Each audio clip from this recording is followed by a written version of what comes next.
सुप्रभात मेरे प्यारे बच्चों।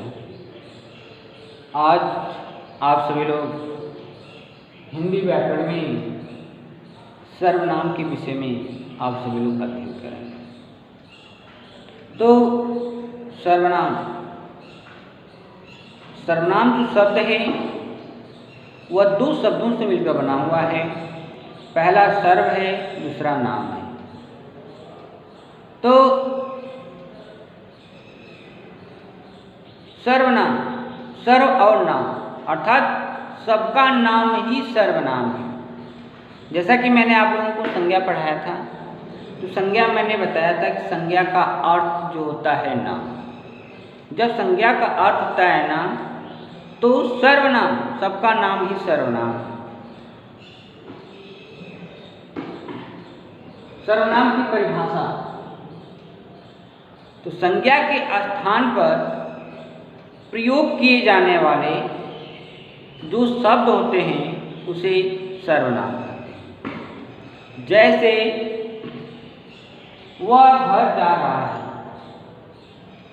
यदि यह वाक्य है कि मोहन घर जा रहा है, मोहन एक संज्ञा है, मोहन एक संज्ञा है, मोहन घर जा रहा है, तो मोहन के स्थान पर मैं प्रयोग कर दूं कि वह घर जा रहा है।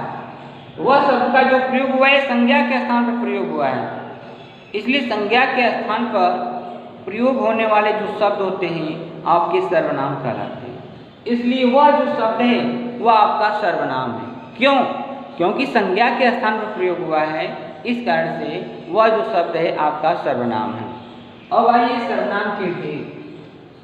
सर्वनाम के आपके 6 भेद होते हैं। पहला है पुरुषवाचक सर्वनाम, दूसरा है निजवाचक सर्वनाम, तीसरा है निश्चयवाचक सर्वनाम, चौथा है अनिश्चयवाचक सर्वनाम, पांचवा है संबंधवाचक सर्वनाम और छठा है प्रश्नवाचक सर्वनाम। तो इस तरह से सर्वनाम के आपके 6 भेद होते हैं। सर्वनाम के जो आपके 6 भेद होते हैं उनमें से पहला में पुरुषवाचक सर्वनाम। तो पुरुषवाचक सर्वनाम के कितने भेद होते हैं? तो जिन सर्वनाम शब्दों का प्रयोग वक्ता, श्रोता तथा अन्य व्यक्तियों के लिए किया जाता है, वे जो सर्वनाम होते हैं आपके पुरुषवाचक सर्वनाम कहलाते हैं। ध्यान दीजिए, जिन सर्वनाम शब्दों का प्रयोग वक्ता, श्रोता तथा अन्य व्यक्तियों के लिए किया जाता है, वे जो सर्वनाम होते हैं आपके पुरुषवाचक सर्वनाम कहलाते हैं। तो पुरुषवाचक सर्वनाम के आपके 3 भेद होते हैं। पुरुषवाचक सर्वनाम के आपके 3 भेद होते हैं। पहला है उत्तम पुरुषवाचक सर्वनाम। तो उत्तम पुरुषवाचक जो सर्वनाम होता है तो उसमें आपका वक्ता आता है। वक्ता का मतलब बोलने वाला होता है। वक्ता का मतलब बोलने वाला होता है। तो बोलने वाले के लिए जिन सर्वनाम शब्दों का प्रयोग किया जाता है वह है मैं है, हम है आदि। ये जो शब्द होते हैं उत्तम पुरुषवाचक सर्वनाम के लिए ही प्रयोग किए जाते हैं। तो जो वक्ता होता है, जो बोलने वाला होता है, उसके लिए जिन सर्वनाम शब्दों का प्रयोग किया जाएगा वह उत्तम पुरुषवाचक सर्वनाम कहलाएगा। अब आइए मध्यम पुरुषवाचक सर्वनाम। मध्यम पुरुषवाचक सर्वनाम में जो आते हैं श्रोता, जो श्रोता होते हैं, जैसे अध्यापक पढ़ाता है तो अध्यापक तो वक्ता हो गया और बच्चे सुनते हैं तो बच्चे जो होते हैं श्रोता हो गए। सुनने वाले जो होते हैं उसे श्रोता कहलाते हैं। तो मध्यम पुरुष में श्रोता आते हैं। तो श्रोता जो सुनने वाले होते हैं उनके लिए जिन सर्वनाम शब्दों का प्रयोग, जैसे तुम है, आप हैं, यह जो है श्रोता के लिए प्रयोग किया जाता है। तो जिन सर्वनाम शब्दों का प्रयोग श्रोता के लिए किया जाता है, सुनने वालों के लिए किया जाता है, वे जो सर्वनाम शब्द होते हैं आपके मध्यम पुरुषवाचक सर्वनाम कहलाते हैं। अब आइए वक्ता और श्रोता, इन दोनों को छोड़ करके जब किसी अन्य के लिए, किसी अन्य व्यक्ति के लिए या किसी दूसरे व्यक्ति के लिए जिन शब्दों का प्रयोग किया जाता है, वे जो सर्वनाम होते हैं आपके अन्य पुरुषवाचक सर्वनाम कहलाते हैं। जैसे अन्य व्यक्तियों में जो आपके सर्वनाम शब्द आते हैं जैसे वह है, वे है या वे लोग हैं आदि भी जो शब्द होते हैं, इन सर्वनाम शब्दों का प्रयोग अन्य व्यक्तियों के लिए किया जाता है। तो इस तरह से पुरुषवाचक सर्वनाम के आपके 3 भेद होते हैं: उत्तम पुरुषवाचक सर्वनाम, मध्यम पुरुषवाचक सर्वनाम और अन्य पुरुषवाचक सर्वनाम। तो अब आइए निजवाचक सर्वनाम। निज माने जो होता है वह अपना होता है, या इस तरह से भी कह सकते हैं कि जिन सर्वनाम शब्दों का प्रयोग अपनेपन के लिए किया जाता है वे जो सर्वनाम होते हैं आपके निजवाचक सर्वनाम कहलाते हैं। इस तरह से भी कह सकते हैं कि कर्ता जिन सर्वनाम शब्दों का प्रयोग कर्ता स्वयं के लिए करता है, निज के लिए करता है या अपने के लिए करता है, वे जो सर्वनाम होते हैं आपके निजवाचक सर्वनाम कहलाते हैं। जैसे स्वयं है, अपने आप है, खुद है आदि, ये जो सर्वनाम शब्द हैं निजवाचक सर्वनाम शब्द हैं। जैसे वह अपना काम स्वयं करेगा, वह अपना काम स्वयं करेगा। इस वाक्य में जो स्वयं शब्द है, स्वयं शब्द जो है यह आपका निजवाचक सर्वनाम है, क्योंकि जिन सर्वनाम शब्दों का प्रयोग कर्ता स्वयं के लिए करता है, कर्ता मतलब करने वाला, क्रिया को करने वाला, तो कर्ता स्वयं के लिए करता है, तो वे जो सर्वनाम होते हैं आपके निजवाचक सर्वनाम कहलाते हैं। अब आइए निश्चयवाचक सर्वनाम। निश्चयवाचक सर्वनाम, निश्चयवाचक सर्वनाम किसे कहते हैं? तो जिन सर्वनाम शब्दों का प्रयोग समीप या दूर के किसी व्यक्ति या वस्तु के लिए प्रयोग किया जाता है, वे जो शब्द होते हैं आपके निश्चयवाचक सर्वनाम कहलाते हैं। निश्चयवाचक सर्वनाम का जो दूसरा नाम होता है संकेतवाचक सर्वनाम भी होता है। निश्चयवाचक सर्वनाम का जो दूसरा नाम होता है वह आपका संकेतवाचक सर्वनाम भी होता है।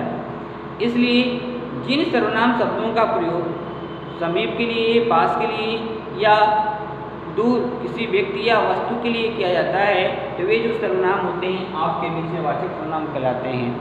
जैसे वह तुम्हारा स्वेटर है, वह तुम्हारा स्वेटर है, वह तुम्हारा स्वेटर है। तो इस वाक्य में वह जो है आपका निश्चयवाचक सर्वनाम है।